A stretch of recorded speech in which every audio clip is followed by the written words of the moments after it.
What's up, Gearheads? It's TJ with Gear Report. I'm here with Scott of the Heavy Hitters out here at Battlefield Vegas. He's going to tell us a little bit about this awesome vehicle. Welcome, and this is the crown jewel of Battlefield Vegas. This is an M4A3 Sherman tank, number 49606. This tank was used by the Marine Corps on the invasion of Iwo Jima. This is not a replica, this is a pedigree, real deal. It's a one-of-a-kind tank. To our knowledge, it's the only Sherman tank that made it back from the entire Pacific Theater, more specifically Iwo Jima. There are no other living examples that are proven historical from the Battle of Iwo Jima other than this tank. This tank has been visited by veterans who drove in this exact battalion, and they authenticated and signed the tank. And we're going to dive into the story behind this tank and walk through with you how significant this is to us here and anyone out there who appreciates American war history. Welcome to the exhibit. What we have here below me is an example of how this tank came to us. This tank came to us as a complete mess, rust bucket, unidentifiable. These are an example of the original steering controls, and that was just pure rust. It's scraped out of there like cereal. And we have the original suspension system that took many hits from Japanese 37mm, sections of track, and we have the breech block over here just completely seized shut.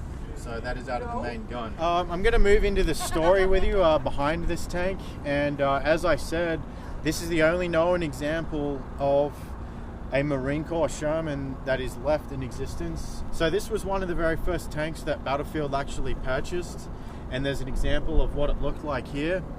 And at that time, we did not actually know that this tank was from Iwo Jima. It was just another Sherman tank that came off a range. We didn't really know anything about it, other than the fact that it is a M4A3 that was built in the Fisher Body Company plant in Flint, Michigan. From there, as we began to begin the restoration process, it was so badly seized up it couldn't even be towed off the truck. We had to hire a crane to lift it off. The tracks were just completely locked solid, and then we began that very, very long road of restoration. Throughout the process of that, we discovered certain things on the tank that seemed a little bit unusual for anyone around here that knew a very limited knowledge about Sherman tanks. And then we had a lot of people who are into the tank community who actually visited us here at Battlefield, and if it wasn't for their insight and knowledge, we wouldn't know today that this tank came from the Marine Corps. So without those people's help, we wouldn't have been able to identify it. So once we learned that this tank was a Marine Corps tank, we began to dive into the very specific information around how the Marines used Shermans in the Pacific. And it was actually very different to how Shermans were employed in Europe. Halfway through the restoration process, a gentleman by the name of Chris Hughes, also known as Toadman, came to us with a photograph that he found, and he was very certain that it was a photograph of our tank, and that is this photograph right here. And once we began to explore various bits of battle damage and certain modifications on the tank, we learned that this is in fact Sherman 49606. So 49606 was knocked out on the first day of the invasion on Iwo Jima, and this is where the tank sat at its knocked out point. However, this is after the invasion. You can note in the background here there's several tents. After the island became secured and became a landing base for B-29s, this tank was just left at the back of one of the airstrips where it was knocked out. Moving right along, we began to dive into the story and learned that there really weren't that many Sherman tanks on Iwo Jima. At a rough guess, there was anywhere between 20 or 30. So now we're diving into a realm where you've got huge divisions of tanks, and the numbers can be cut down, and we begin the process of elimination. And there were certain key indicators on the tank that allowed us to learn which unit it was with. So on Iwo Jima, the Marines were given directives by their CO, and they got help from the maintenance companies to conduct whatever modifications they felt necessary to help them survive on Iwo Jima. One of the things being is that each of the tank companies within the battalions had their own set of modifications that were in standing orders. So what this means is, for example, I get asked a lot about the nails on the top of the tank that are visible. Those nails were a directive from the company commander of A Company, 5th Tank Battalion. And we know that because this tank had nails as opposed to a weld-on cage style of protection, we know that now this tank is one of 7 or 8 tanks in Alpha Company. And then from there, through markings and paint scheme and other modifications, we pinned down the exact unit that this tank was with. After a period of time that we learnt from the photograph, I then dug up a collection on the internet of original photographs. There was a gentleman back on the East Coast who had the entire collection of original prints from a photographer named Richard Stotts. And this man here was one of Joe Rosenthal's subordinates. Those of you that don't know, Joe Rosenthal took the very famous photo of the flag raising on Mount Suribachi. Well, Richard Stotts was studying underneath Joe Rosenthal for his photography skill set in the Marine Corps. So this is one of Richard's original photographs, and he took the photograph of this tank. So now we're beginning to paint a picture of why this tank is so important, because when you begin tank restoration, it's very rare to actually learn such finite details behind the story and the history of that tank. So to find a picture of this exact tank in its battle zone, to name the man who took the photo, you begin to build an incredible, rich story. Once the tank was completed, I began to do some research of what possibility there may be of any Marine Corps tank veterans left alive that were on Iwo Jima. And as it happens, I studied across an interview conducted by a man named Leighton Wilhite. Leighton was a Sherman tank driver in the 5th Tank Battalion in the same platoon that this tank was in. It was there that I approached Leighton, and we began to communicate and talk about his experience. We later then, through Leighton, heard of another man called Jim Stockton. Now, Jim was a Sherman tank gunner in the 5th Tank Battalion also. As this tank neared its completion, the owner of Battlefield Ron invited those 2 veterans and their families out to Battlefield, and they visited with the tank and they shared their story with us, and we learned more about this tank from their story. And the story that lies behind this Sherman 49606 is that this was the lead tank in this particular troop of tanks. This tank was knocked out because a Japanese 37mm anti-tank gun was shot at this tank at almost point blank range. And you can see on this photo and on the tank itself, the round went through the base of the turret and into the bearing race of the turret on the tank. And that's what knocked out this tank. The Japanese 37mm gun is not a very powerful gun. A lot of the times they try to engage tanks at a distance, and that round would just bounce off the side armor. However, there were many stories of the Japanese trying to shoot the 37 at almost point blank range, and it would penetrate the armor of the Sherman. So what happened was, on the first day of the invasion, the tank went up the beach and he had 3 tanks behind him following, and the Japanese were waiting in the sand dunes, and they pulled a tarp over one of these guns and they shot the lead tank through the turret. And the report was the gunner, the crew commander and the loader were severely injured, and the driver was not able to, he was concussed, he couldn't continue to drive. And on Iwo Jima there's mines everywhere, so a route had been cleared by the engineers for the tanks to go on. This tank was now blocking the path of the tanks behind him. The gentleman we met, Leighton, was instructed to jump out of his tank and move the tank in front of him off to the side. So Leighton drove this actual tank, which is, now we're getting into specifics and stories that are unheard of, which is why this tank is so important. And this tank was there when the flag was raised on Mount Suribachi. It was right down on Green Beach. Those of you that don't know, Green Beach was the beach closest to Mount Suribachi. So when this tank landed, that whole entire mountain had obs on the tank, and they were just engaging it continually. So one of the most famous wartime photos ever taken in history, this tank was there for it. Here we have where Mr. Wilhite and Mr. Stockton actually signed our tank. They visited us at Battlefield, and they were so impressed, and they couldn't believe that one of these vehicles that they were with on the island actually came back to the States and they were amazed that somebody had actually restored it. And they did us the honor of signing the front of the tank here and also on the side. Unfortunately, Jim is no longer with us. He passed away not long after he visited this tank, but Leighton is still going strong and we communicate with them frequently. I should add that not only does this tank drive, it also shoots. The main armament is live, and this tank is available for rental. So if you reach out to Battlefield Vegas and discuss with them the options of the Iwo Jima Sherman tank, we'll go through that with you guys, and we have packages where you can drive and shoot this tank.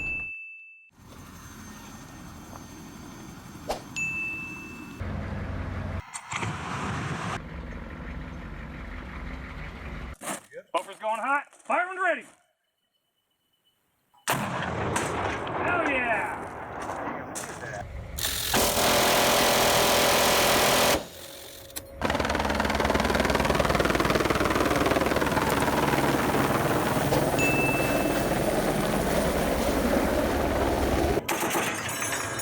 All right, up a little bit.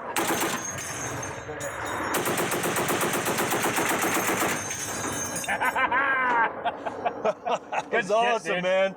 Pretty wild, right? Oh, yeah. We do have several tanks that you can currently shoot right now at our outdoor range. We're working on new experiences such as tank riding that will be available at our outdoor. If you want a little bit of a more moderate experience, you can also drive APCs here in Vegas, just a couple of blocks away. I should also add that at one time this tank had a bow gun flamethrower mounted inside of it. That is a pretty rare modification for Sherman tanks, and we have been fortunate enough to actually find and source the exact flamethrower that was used right in this spot here. So I get asked a lot about the modifications on this tank, and they do seem quite strange to people who are not familiar with the war in the Pacific. And I get asked all the time, what do these nails do on the top? And then why is this wood on the side of it? Because these modifications are not often seen in the European theater. What these do is they serve the exact same purpose. So unlike the Germans, the Japanese had a very limited capability to actually fight tanks. They did not have a lot of tank power behind them. The Japanese tanks were relatively smaller and lower gunned. But what the Japanese did very well was use what they called kamikaze or suicide squads, and they would lure the tank into close country such as a creek line or sand dunes, and the Japanese would swarm the tank. And they had several capabilities to take one of these out, but one of the most popular was a magnetic mine. So the purpose of the wood is to limit the area on the tank where a magnetic mine will actually stick. The wood does not do anything to add armor to the tank, but it prevents that magnetic mine from working. And then the nails on the top serve a similar purpose, because whilst the armor on a Sherman is strong enough to withstand the blast from the magnetic mine, the mine could still blow open a hatch. So the purpose of the nails was, if a mine got thrown over a hatch, the pressure blast wave from the mine would dissipate through the nails before it would actually blow the hatch open. And other battalions use different countermeasures such as a cage, but we know that one of the indicators of the 5th Tank Battalion was the nails. So the sandbags on the top are a countermeasure for incoming mortar fire and in some cases artillery. It does not do a lot to cushion a mortar blow, but there is a survival chance that the sandbag can actually cause the fuse to detonate on the mortar round, and the mortar blows on the sandbag before it actually penetrates the tank. It worked sometimes, so given it's a cheap, easy way to increase your survival chance, most of the crews added sandbags on the top of the tank.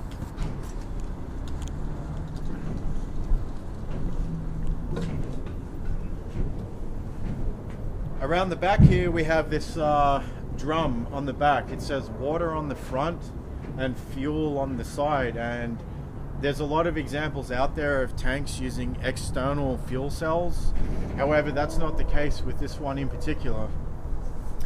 Those of you that are familiar with the Marine Corps fighting history in World War II, on the island of Peleliu, the Marines suffered drastically because they could not get water to the troops, and they had a lot of cases where guys were going down with thirst and dehydration. Earlier on in the war, before the Sherman began to appear, the Marines had a tank called the Stuart tank. And the Stuart tank had two external fuel cells that rode on the back of the tank. And when they drove into combat, the driver could pull a cable and those external fuel cells would release. Once the Stuart tank kind of became obsolete for the Marines and they were using mostly Shermans, a lot of Marines took initiative and they saw these surplus Stuart tank fuel cells lying around their base or wherever they were at. So they took them, they washed them out, and they put them on the back of Sherman tanks and filled them up with drinking water. So the infantry could come up to a Sherman tank and quickly get a water resupply with just a simple hose fixture. So this is an example of just some 19, 20-year-old kids doing whatever they can to survive. Each one of these setups is slightly different. There is no manual or instructions or issued piece of equipment. This is just guys doing whatever they can, using whatever they could find to help them survive. So we replicated that example right here. I'll talk about this here. So here we have a good example of some battle damage. These hits here are actually from Japanese 37mm rounds that were shot at a distance and they failed to penetrate the tank. I should note that this tank used to be on a bombing range and it was a range target for B-40 rockets in prep for Vietnam, but a shape charge warhead from a B-40 rocket goes right through this thing. So these low penetration hits are from World War II Japanese. And then we have the wood armor. None of this was on the tank when we got it. It was just a rusted hull, but I felt the need to replicate all the modifications that the Marines did to help people understand how this tank was employed. And I should note that we actually shot at this wood to replicate the damage, and we even used our Japanese Arasakas, so that Japanese lead was once again back in the Sherman tank. So a lot of these are real bullet hits. And then we chunked some of this out using different tools and burned it to replicate the hits from the 37mm. The track up on the turret is an example of add-on armor. So not only do you have spare track link in case you have a breakdown, that track helps stop a lot of the anti-tank weapons that are fired at the tank. A little bit on the restoration of this tank. This was my very first project as a new tank restorer, and I have to say that it was one of the most challenging yet rewarding things I have ever done. I feel incredibly honored to restore a tank from Iwo Jima. This thing was in such a bad way that every single component of the tank was stripped out. It was stripped down to a bare hull completely. The gun was removed, the turret had come off the tank completely, and given that battle damage we talked about went through the turret bearing race, that was almost unachievable in the sense that there was a plan to weld the turret to the tank. Because the bearing race was so badly seized and locked up, we didn't believe we'd ever get it functioning again.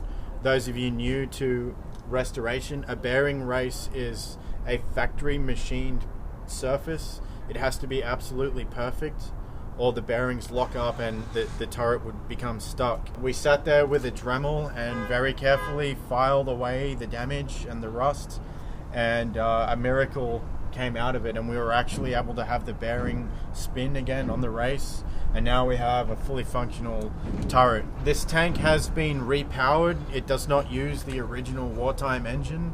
The reason for this is a lot of museums out there do all original down to the very last nut and bolt, and that's fantastic for people who appreciate history and collector's items.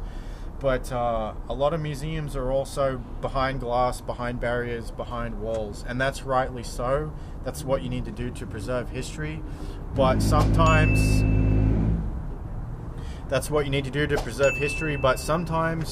it's not the same. If you can put your hands on it and you can touch it, it adds that experience. So we believed here that in order for people to enjoy this and actually experience it, to touch it, to drive it, we've repowered it with a modern engine that is a lot easier to use for new customers who've never driven a tank before. So that was another challenging part of the process. Once again, it wouldn't be Battlefield Vegas if it wasn't live. So our big takeaway, our big difference here at Battlefield is all of our big armor pieces shoot live rounds. So we're very fortunate with our location and where we are in the country. We have the land and we have the ability to do this. So to have the only Iwo Jima Sherman tank in the world that you can touch and feel and smell, drive and shoot, we did all of that to make it necessary for you as the customer to experience it. So yeah, if you're interested in shooting or driving this tank, contact us at Battlefield and let's make it happen. Scott, thanks for the history lesson on this Iwo Jima Sherman tank. That was great, so much history behind it. What else can we see here?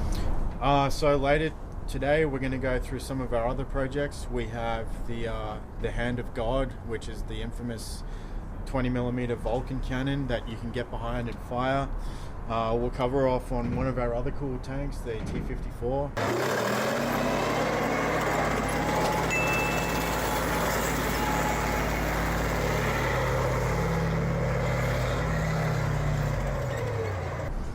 And then we're going to do a shop tour and show you guys a little bit in depth of the ammunition side of that one part of Battlefield that is unique to us, the live fire stuff. We're going to show you guys behind the scenes of how we get that all to come together. And we here at Battlefield have our own YouTube channel that focuses on restoration and technical and mechanical application, mostly to do with armor. We do cover off on some guns and other vehicles, but if you really want to nerd out on what it takes to restore one of these things, check us out. We are Resoration Passion. Thank you. All right, I appreciate it. Come on down here, get a chance to drive these, fire off an awesome round, and until next time, see you at the range.